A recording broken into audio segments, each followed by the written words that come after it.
Good morning, friends. This is Rupali Memane, Assistant Professor, Arihant College of Arts, Commerce and Science, Camp, Pune. Now, in this session, we will be doing some remedial courses for the BBA CA students and the BSc students who will be appearing for TY and a revision session of the first year and the second years. So, in session 1, we will be seeing with DBMS. Now, to begin with the lesson, in the today's session, we will be seeing the basic concepts of DBMS. What are the characteristics of DBMS? We will see data definition language DDL, data manipulation language DML, the DBMS architecture. We will also see what is entity relationship model. We will learn the mapping cardinalities and take an overview of generalization, aggregation, inheritance. And lastly, we will see what are the CORD's 12 rules. So to begin with today's session, let's start with concept of DBMS. Now what exactly DBMS mean? DBMS stands for Data Management System. So it is a collection of data and management system as a set of programs to store and retrieve those data. It is a collection of interrelated data and set of programs store and access those data in an easy and effective manner. So many a times we see that we have got multiple data which needs to be stored. Now every time you collect any data, the data can be from primary source or secondary source. You just keep on collecting and store it at a place, and depending on your user or the customer, you try to retrieve the data on the queries he filed, or let's say he just want the data of all the students, or let's say suppose I want the data of all the students who are learning DBMS, or let's say the students who are learning RDBMS. So those data can be collected or retrieved from the DBMS. So that is your database management system. Now proceeding further, we will see what exactly or what are the characteristics of DBMS. Now, so let's see the characteristics of DBMS. It should be a real world entity. That means it has to be more realistic and users related world entities to design its architecture. So let's say for example a student database, it will have a student as an entity, student data, roll number, name, address, everything. So anything which has a real world essence to that can be an entity or a table. Then it has to be relation based table. That means the database should allow entities and relation among themselves to form tables. So from that data I can create tables and relate it to each other. Then there has to be isolation of data and application. A database system is entirely different from its data. So the data has to be different and the database. So from a database, let's say for a student database, there can be n number of columns and n number of rows. But I might not want the entire data. I just require only students who are studying DBMS who are into SYBCA. So the data will be filtered and I will be getting only relevant data to me. Then it has to be less redundancy. That means it should follow the rules of normalization, which splits a relation when any of its attributes is having redundancy. So data should not be redundant. Redundant means same repeated data should not be there. I need to sort or filter the data and try to avoid redundancy based on my normalization rules. Then the data or the DBMS has to be consistent. Is a state where every relation in the database remain consistent.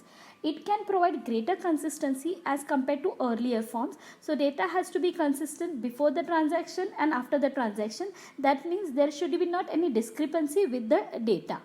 Then query languages. DBMS is equipped with query language that makes it easy or efficient to retrieve and manipulate the data. So now if I want to retrieve and change or modify the data, I need some language with which I should communicate with my database. So that particular language is called as your query language. We have SQL, that is the structured query language. You have MySQL, with which we have some commands with which we try to communicate with the database.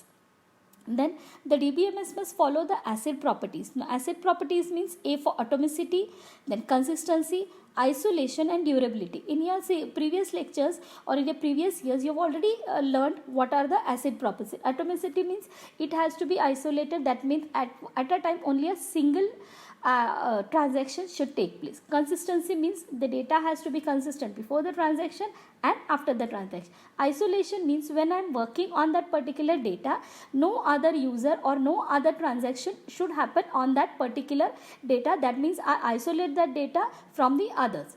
And durability means it should be strong and robust, and it should be stored on the server. So there should not be any system crash and my data is gone. So I need to prove that durability, my data has to be that strong.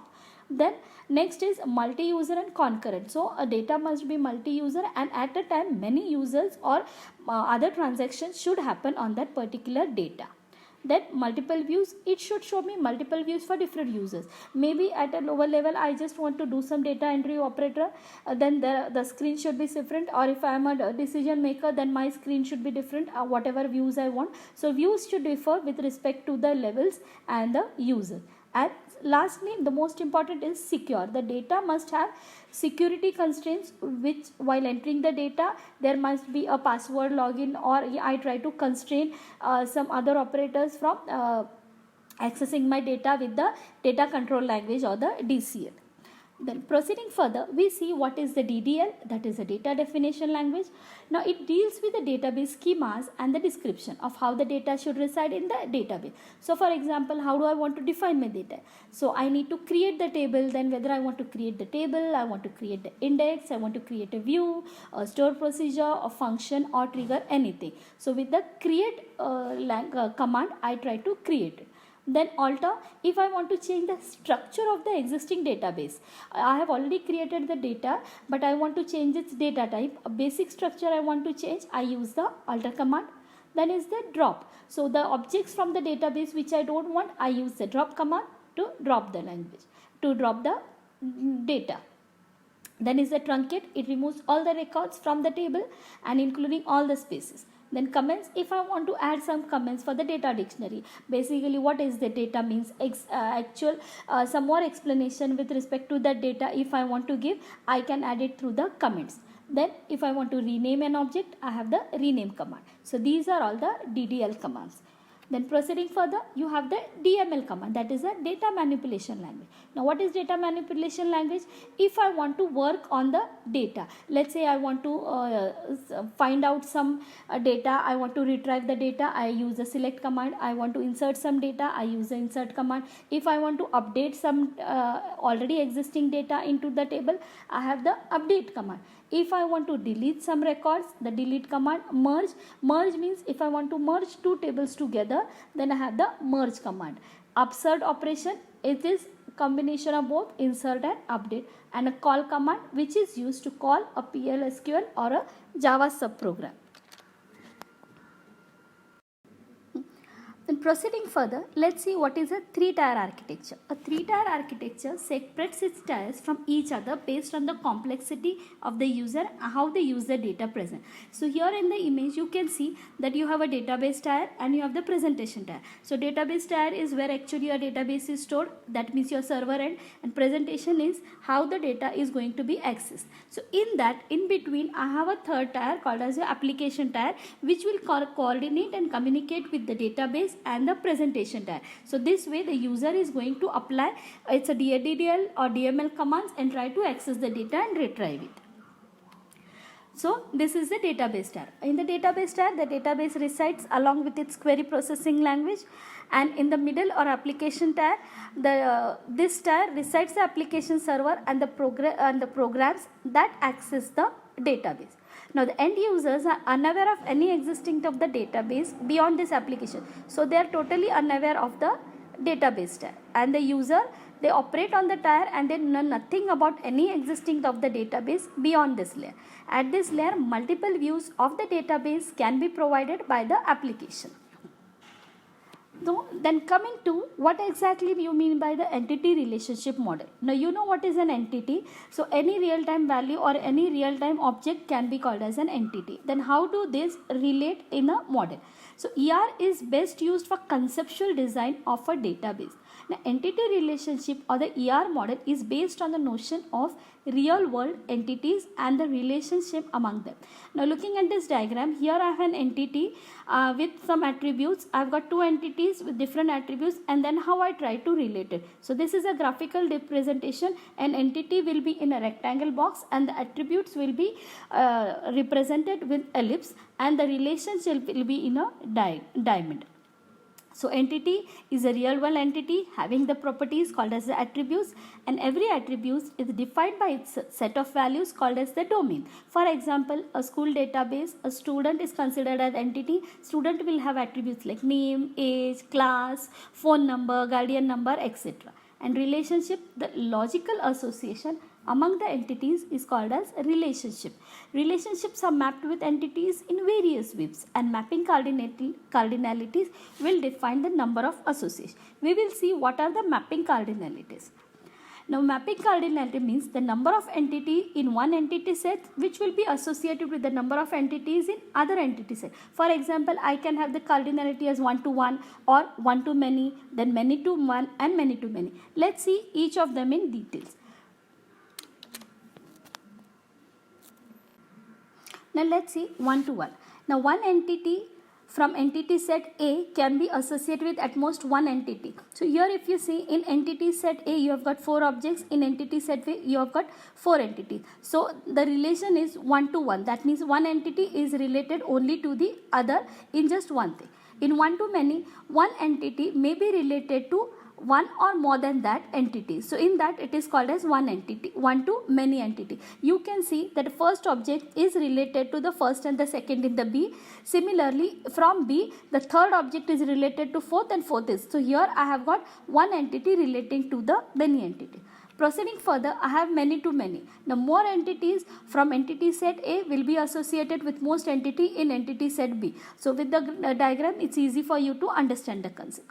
Now in many to many, one entity from A can be associated with more than one entity from B and vice versa. So these are the mapping cardinalities which we have seen. So proceeding further, we will see how do you represent the ER diagram. Now entities will be represented as a rectangle, as I have said already. The student is an entity. It is represented in the rectangle, and the attributes of the student, that is the birthday, the name, his first name, last name, roll number, are all the attributes of the properties which define the entity student. So they are represented by means of an ellipsis. So when I see an ellipse, I come to know that is the attribute, and whereas the rectangle will represent that it is an entity. Then we see a concept of generalization aggregation. Now what do you mean by generalization? The process of generalizing the entities, where the generalized entities contain the property of all the generalized entities, it is called as generalization. So I can generalize all the birds into a single thing called as bird, and when I try, so pigeon can be generalized as a bird, a sparrow can be generalized as a bird, and a dove can be generalized as a bird. Or if I say vehicles, so vehicles, and I can say a car is a generalization of vehicle, a bike is a generalization of vehicle, a truck will be generalization of vehicle. So all the entities which will be contained in a property as a generalized entity. Now specialization, a group of entities which can be divided into subgroups based on their characteristics.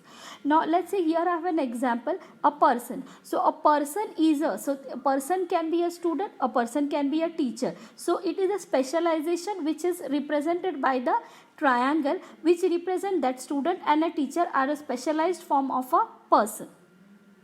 Now I have got a concept of inheritance. It is an important feature of both generalization and specialization. It allows lower level entities to inherit the attributes of higher level entities. Now when you are going to go into TY for Java and all object oriented programming concepts, inheritance concept is very important, because there you are going to see how do you try to inherit the properties of the base class in the derived class. So for that this concept becomes very important. So here a person is having an attribute name, age, gender, and it is a specialized of a student is a specialization of person, teacher is a specialization of person, a student again will have the attribute of roll number, and teacher will have the attribute of EMPID. And then we see what are the code's 12 rules. So code's 12 rules. Rule number 1 is information rule. The data which is stored in the database, may it be user data or metadata, must be a value of some table seal. That is, everything in the data must be stored in a tabular form. That is rule number 1. Then second is guaranteed access rule. That is, every single data element is guaranteed to be accessible logically with a combination of a table name, a primary key, and an attribute name. Then third is, there should be a systematic treatment of null values. The null values in a data must be given a systematic and a uniform treatment. Then 4, active online catalog. The structured description of the entire database must be stored in an online catalog called as data dictionary. So data dictionary is very important because it keeps the record of all the contents which are having in the data, and a general explanation can be given with the help of the comments. So any user who is going to access your data will have an online catalog. Then rule number 5, there has to be a comprehensive data sub-language rule. A data case can be accessed only using a language having a linear syntax that supports data definition, data manipulation and transaction management. So we can use SQL, MySQL or PostgreSQL, any language with which I am able to modify with or communicate with the data. Then rule 6 is view updating rule. All the views of the database which can be theoretically be updated must be updated by the system. So continuing with the other rules, rule number 7, high level insert, update and delete rule. It must support high level insertion, updation and deletion. This must not be limited to a single row but multiple rows. Then rule 8, it has to be physically data independent. That means independent of the application that accesses the database. Any change in the physical structure must not have any impact on the database. Then next is logical independence, that is any change in the logical data will not affect the application using it. Then is the integrity independence. A data must be independent of the application that uses. All its integrity constraint can be independent, modified without need of any change. Then rule number 11, there has to be a distribution independence. The end user must not be able to see the data is distributed to various locations. So users should always get the impression that data is located at a one side. So user should be unaware from where the data is coming on. He should not know from which server it is coming. So distribution has to be independent. He feels that it is coming from the system he is working on. And last rule is non-subversion rule. If a system has an interface that provides access to low-level records, then the interface must not be able to subvert the system and bypass the security. So this rule basically works on the security and the integrity constraint. So at a lower level also the security should not be hampered. So to sum up with today's session, we saw what are the concepts of DBMS, we saw the characteristics of DBMS, we saw the DDL and the DML language and the DBMS architecture. We also saw the entity relationship model, the mapping cardinalities. We saw the concepts of generalization, aggregation and inheritance. And lastly, we saw the Codd's 12th rule. For this lecture, I have taken references from these sites. So see you in the next lecture with new concepts in session 2. Till then, thank you.